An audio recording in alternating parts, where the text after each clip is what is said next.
On today's episode of Yeah, That's a Thing That Exists, the Northern Scorpion. I've got my, beautiful son, Jeremy, to join in the video. This is the Northern Scorpion. It is the most widespread type of scorpion found in the entirety of North America.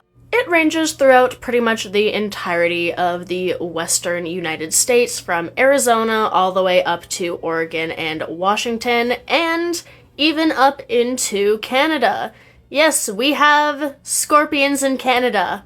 Canadians, I am so happy to ruin your day. They're mostly found in the Okanagan Valley in British Columbia. However, they've been reported as far over as Saskatchewan and as far north as Medicine Hat in Alberta. Now, fortunately, these guys are pretty much exclusively nocturnal, so you're pretty unlikely to see one unless you are out hiking through, like, the Okanagan Valley in the middle of the night. Like the majority of scorpion species, they do glow either a blue or a greenish under ultraviolet or black lights, which makes them quite easy to see if you are out looking for them in the dark. Northern scorpions are mildly venomous, however they are described as being non-aggressive and mostly unwilling to sting.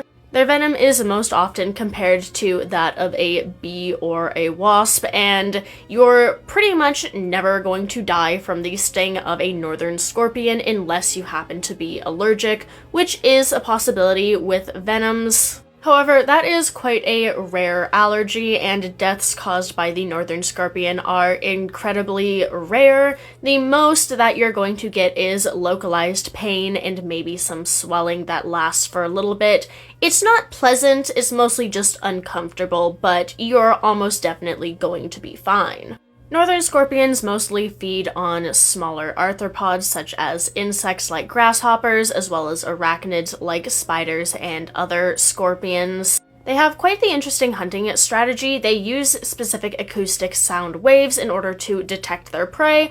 When they find a prey item, they will go up, grab it in the front claws, also known as the pedipalps, and sometimes will sting it. What's interesting is that younger scorpions tend to sting more, and the older the scorpion is, the less reliant they are on the venom of their tail, which is pretty neat. Now, I'm not sure if this is just specific to the northern scorpion or if it's a feature of all scorpions, but after being born, and the species does give live birth, the baby scorpions don't actually hunt for the first about 2 weeks or so, instead just subsisting on leftover membranes from being birthed and their first couple molts, which is cool. And after they have consumed all of that, grown a little bit bigger, then they will start to hunt. And like I said before, these young scorpions are quite a lot more reliant on their venom in order to increase chances of a successful hunt. Whereas the older scorpions have more experience and don't want to waste that venom on something they can just kill and eat with their pedipalps instead.